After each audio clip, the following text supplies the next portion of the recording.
So today the theme again, y'all, is house music.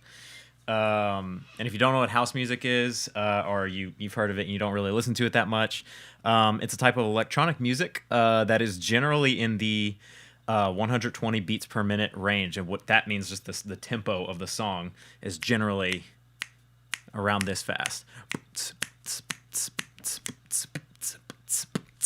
That's just one characteristic. It was we're gonna go through like a little quick history of the origin of it. I am by no means little disclaimer here. I'm by no means an expert on house music. I honestly just recently got into it like 3 years ago. So I'm not gonna do it the injustice of like masquerading as this expert on the genre. But I have really I've been diving deep into it, and it's inspired me to put out a lot of music of my own and collaborate with a lot of artists here in New Orleans. So I'm gonna give a brief little just history of like some important people and like where it comes from. Um, and Going with the Juneteenth theme, big shocker. Yet another great genre of music, house music, was created by black people in Chicago. Contrary to what you might believe, as it maybe is some sort of a German club music or, just some kind of like European Slavic DJ kind of thing, which it is also that now, but that's not where it started. House music. Oh, let me pull the chat up here. I got to get this live chat. Mitch, what's up, dude? Oh, thanks for. You're cute too, Mitchell. Um, yeah. So again, it's it people a lot of people see house music as this like Euro thing, which has definitely become. But that's not how it started. It actually started in the early '80s. And let's take you over to the old screen stream here. Um, so yeah, house music started in the early '80s in Chicago. Basically, I'm gonna set the scene for you here. Okay, so in the early '80s, there was a lot of DJs in big cities spinning like disco. Okay, or really, sorry, in like the '70s. They were still spinning disco, and people were digging disco. That was like the big. Even still in the '70s, people were spinning it, and it was still a pretty hot club genre. All about just dancing. It's dance music, and that was a pretty popular dance music of the time, especially in cities like Chicago. Um, However, there was sort of just like any like hair metal or any other genre that was just like kind of a big, not a fad. I mean, I'm not hating on disco, but any genre of music that kind of takes people by storm. There was sort of a hangover period in the early '80s, and even in the developing in the late '70s. People liked disco. I mean, it was like easy, but to put on and get good reviews and get some thumbs up, but it was just kind of getting stale. There was a bit of a hangover. And so in the early '80s comes along, and these musicians in Chicago start getting their hands on more affordable like music making gear that you could do by yourself in your own home. So this, I'll go through some stuff here. Um, the Roland TR-808 drum composer. This is a drum machine. All right. Basically, what this does, if you're not familiar, this mechanical thing is set to a timeline, a grid, and you just input little drum notes. So like a bass drum, boom, boom, little snare drum, stuff like that. You compose your own rhythms and your own beats. So if you weren't good with a drum machine, it would probably sound a little cheesy and stale. But I think, yeah, I have an 808 queued up right here. This is one of the most iconic drum machines ever. And in the early '80s, this became available. So if you had one of these, you could make music by yourself with some headphones, just in your own home. So making and programming drums started to become a thing that was more accessible, and that's the key here. It just became more accessible. It's not like drum programming was invented in the '80s, but usually all this like music gear before the '80s, like studios had it. Expensive studios had it, or the gear was really expensive, and now you could buy an 808, go to save up your lunch money, your lemonade stand dollars, and go to the music store and buy a TR 808. And it has some really iconic sound. So like There's that 808 kick drum. Oh, there's a little clap.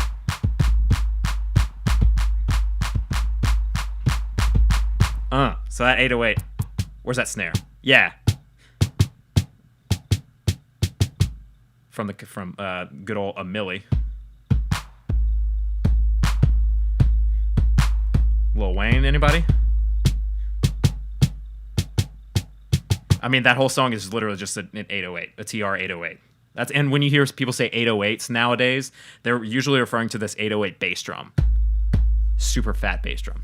Anyway, so this is just an example of some gear that became available in the early 80s that you could start programming your own stuff. Another one is this guy. This is a funny one. The 303 Bassline Composer. Okay, so with this thing, this became another sort of like, what am I trying to say? Like another piece of the spine of the backbone of electronic music. You know, when you're making music, you have like pop music, you got drums, bass, some lead sounds, you know, guitar maybe, some vocal stuff like that. Well, the bass, this thing came along. And so now you could buy this and make up your own bass lines. And you can link your machines too, especially if they're all Roland. You're going to see this brand a lot. You can link them up and you can, you know, they can be on the same timeline. So boom, now you have drums, you have bass. All of these little pieces of gear, they have synthesizers like the Roland Juno 60, which was another affordable piece of gear, which is kind of hilarious to say now because the Juno 60, it's so hard to find and so desired now. The price has skyrocketed.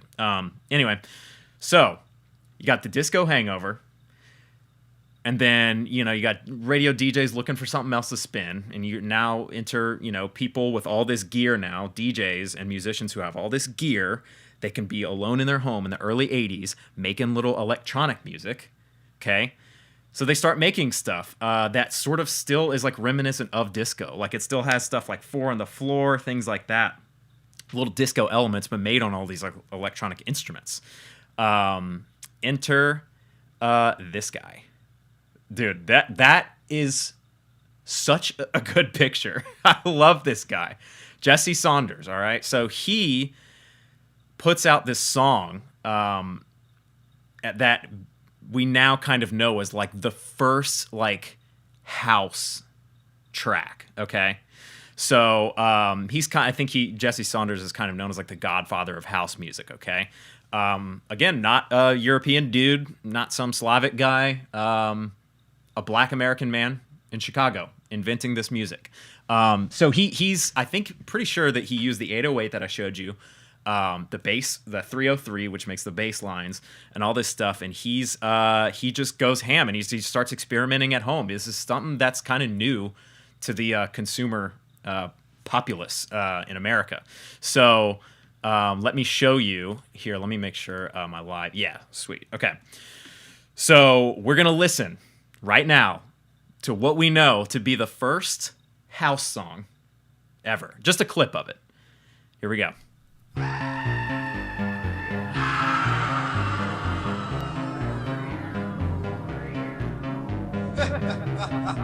So there's that bass line, right?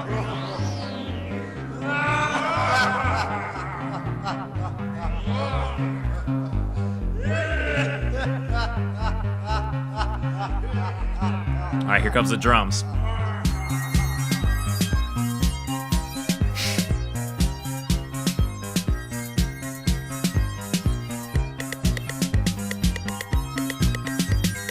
All right, so 808, remember that? Where's that? Oh, there it is. There you go. This guy is literally using everything that I just said, all right? And boom, there you have it. I mean, when you listen to it now, it's really funny out of context. It sounds like a demo you would make, right? Of like stock, like in GarageBand or something. But it's funny because these sounds you're hearing were kind of taking shape and sort of taking over the landscape and sort of cool at the time. And they were new and fresh. Now they're so like ubiquitous that it's like almost like cheesy. But this song, I mean, this was the first house song, you know, the first one that was ever played on a radio station. And you can hear those like disco elements. I mean, listen to that bass line. I mean, you can hear that in a club, you know? And then you have like samples, the laughter samples. You know, this is all they're mixing in vinyl with all these electronic instruments, and then these drums. They're kind of wild. They're kind of unhinged. You can tell they were programmed on a little sequencer. And then that synth, those sounds. I mean, that's like the most disco thing ever. He's just playing like a pentatonic scale, but it sounds like strings. It's reminiscent of like disco strings. So there you have it. That's Jesse Saunders, On and On, one of the first house tracks ever, if not the first. Kind of sounding sort of disco-ish, but bridging the gap to a new genre of music. All right, so the next guy we got to sort of talk about, I'm just going to briefly mention him. This dude, Frankie Knuckles. All right, so back in the day, if you wanted your song to be heard, you didn't have TuneCore, you didn't have sound, you didn't have export straight to SoundCloud option on when you just like make a song. You kind of had to get it in with your local scene, and hopefully someone on a radio station would spin your song. You know, it was trial by fire. Like you put a song, you had to make it through the first level of somebody thinking that it's good, the radio DJ. Then if you can even get that far, then they have to spin it and like kind of see what's up, see if people are digging it. And so it was really an interesting time and kind of cool. I kind of like missed that element of like having to be in with your local scene and having to go be a part of that scene to get your music out there. It's really interesting. But anyway, so Jesse Saunders, brings it over. This dude, Frankie Knuckles, a prominent DJ at the time, DJing like house parties and stuff like that. And he hears it and he plays it on his radio station. And in fact, another thing, I can't remember if he called it house music, but and pardon me, Frankie Knuckles is the grandfather of house music, not Jesse Saunders. Frankie Knuckles, he was the one that kind of put it on the map. He played it, he put it out there, and he made plenty of house music himself. In fact, he has a Boiler Room set. Rest in peace, Frankie Knuckles. He did a Boiler Room set. Y'all should go check that out. Anyway, so Frankie Knuckles spins it, and people dig it. It's weird. It's like in its pubescent or like really toddler kind of stage, but hey, it's new. It's making use of all this new gear. It's still kind of reminiscent of disco, so people latch onto that, but people are digging it. And this kind of music grows, and it's played at all kinds of like house parties were super popular. That was another trial by fire. You try a song out. If people dance, the song is good. That's period. That's it. There's no blogs writing about it. There are publications, but it's not like this thing where you're like dying to get this publicity. Like you just went and played your song for human beings, and if they danced, it was good. So some people say that, this music was played at house parties in Chicago. That's why it's called house music.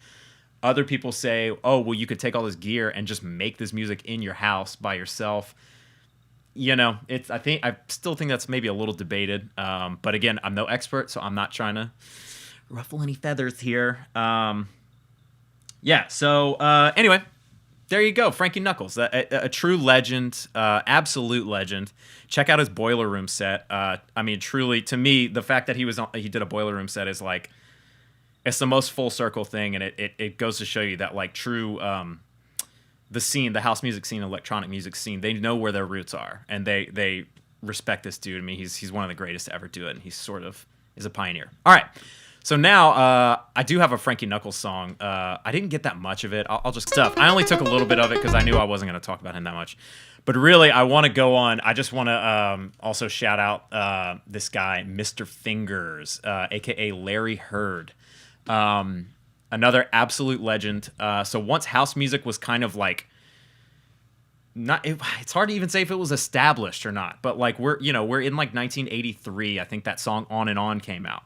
The sort of disco sounding electronic song. Now it's like a couple years later, and you got some people who are kind of digging this, like, okay,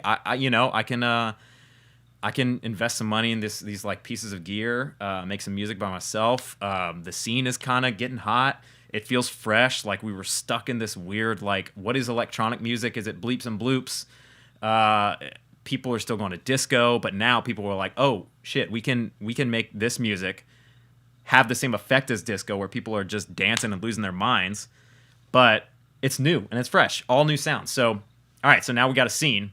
Larry Heard comes in with maybe one of the, I think this was probably the first like popular house song.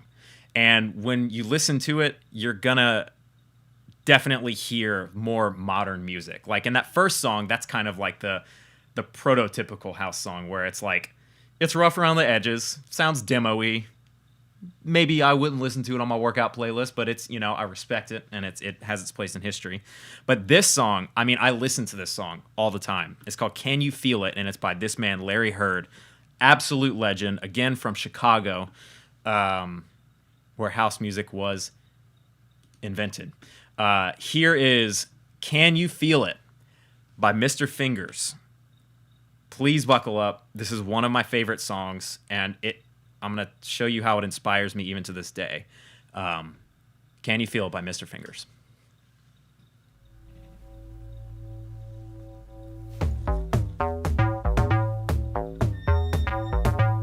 Already, I'm in it. Oh.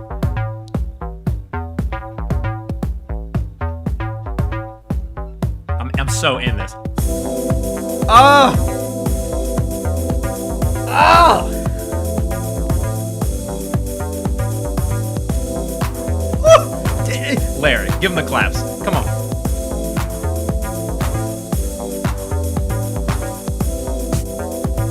Switches to the snare.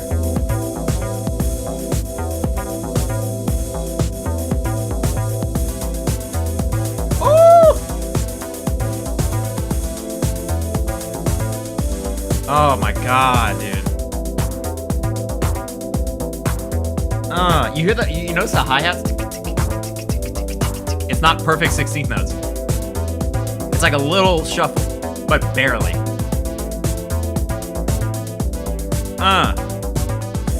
All right. I can get lost in that forever. I mean, dude, that song is such a banger. Okay. That is when it's like, oh, this is house music. This isn't just some sort of disco. This isn't something that's relying on sound, like, what's that word I'm looking for? Of, you know, typical aspects of music of the past, like disco, with that, you know, on and on. I mean, it's like, it's really, again, it's prototypical. It's not quite developed yet. The drums are a little crazy. It just has a sound. It's undeniable. Like the second it starts. Oh, dude, I can't do it. We gotta pause it. So, when we listen to this song, you probably hear elements of music that you like today, you know, in that song. And that's how you know that something is absolutely indicative of its genre, and just when something beautiful was truly created and refined. A true master, Mr. Fingers, aka Larry Heard is his name. It's just so much more. It's just epic. It's melodically, it's so much more. It's dark, you know. It's deep house. This is basically the mother, the overall being that created deep house. Yeah, yes, it does, Macy. Everything was so sure of itself. You know, suddenly you had that synthesizer was kind of beautiful and melodic. That bass line was just so hard and it just unrelenting. The drum programming was so ahead of its time. And you could tell he was doing it on the spot. He's performing that whole thing. Like he's like one of these first dudes that has like a pod. He has like a bunch of stuff, and he looks like a mad scientist kind of. So that's Can You Feel It by Mr. Fingers. And from there, I wanted to show you just a clip of one of my songs that the thing about that song, those little ride cymbals that you hear. Let me see if I can.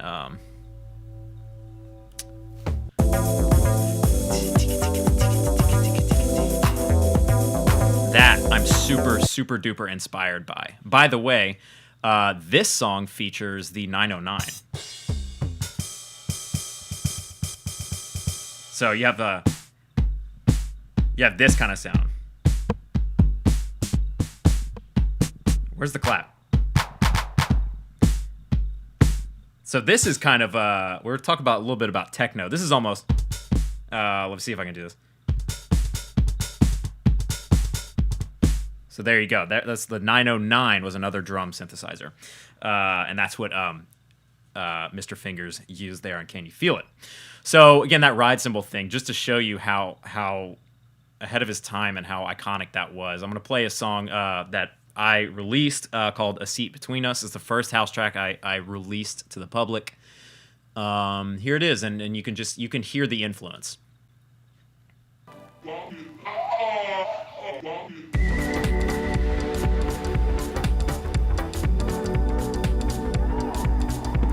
Hard-hitting bass line.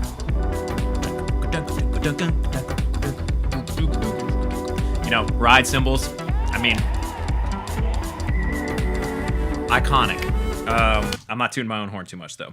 So there you go. That's kind of just to show you how that crept into my own music making, and certainly Mr. Fingers influenced just generations of electronic musicians. A notable one being Aphex Twin, huge electronic titan of the overall genre of electronic music. You can kind of hear elements of that in his music as well. The song Analog Bubble Bath is a really good example by Aphex Twin. All right, cool. So that's kind of that's all I wanted to say about house music before we just jumped in and started making stuff. Excuse me. House music is again, I thought Juneteenth was like a good, and just also with all of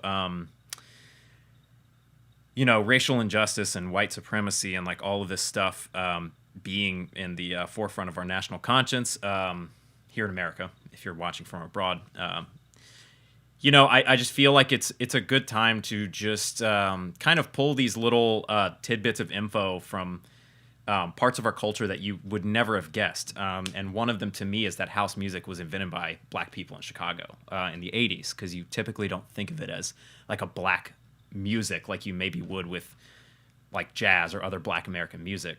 This falls into that category to me in a way. Now, it was definitely, once it left Chicago, it definitely evolved abroad in Europe and Africa as well.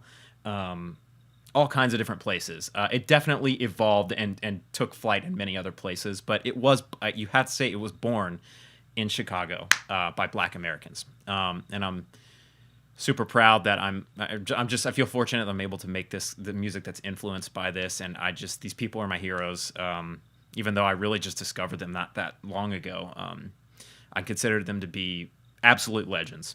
So another interesting tidbit, Claire Givens reminded me of this. She, the lead singer of People Museum, she had shared this video of a protest like a week ago or something in Detroit, and they were playing techno music. It was kind of newer techno music, but they were jamming this techno music in the streets of Detroit because turns out just after house is kind of taking shape and all these people all around the country are getting their hands on these drum synthesizers and stuff, techno is invented in the mid 80s, kind of like sprouting alongside house music. But techno was invented at Belleville, which is a subdivision, or what am I trying to say? A suburb of Detroit in Michigan. So yeah, and it was invented by these guys who called themselves the Belleville Three. Absolute legends. There's a video online. Claire shared it with me. Maybe I'll put it in the chat or something if I get a second. It's the video of the Belleville Three and like all of their music and how it evolved over the years, and it is fascinating. The first song, it's just like that song I showed you just now. It's kind of like rough around the edges. It's like, is this mixed at all? I don't know. And then after like even just 1 year, it's an hour-long video progressing through all of their songs. It's like suddenly it's like, this is techno. Oh man. And again, invented by black Americans in the mid 80s. Techno, definitely something I was shocked to learn that, just because. I mean, if I'm being quite frank, the techno music from like the late '90s and early 2000s, it just sounds so like white. I don't know how else to put it, but it just I don't know. But of course, that's because after it grew and it took on many different forms and shapes. And also, shame on me for saying that sounds white or sounds like this color. That was probably a stupid thought to begin with.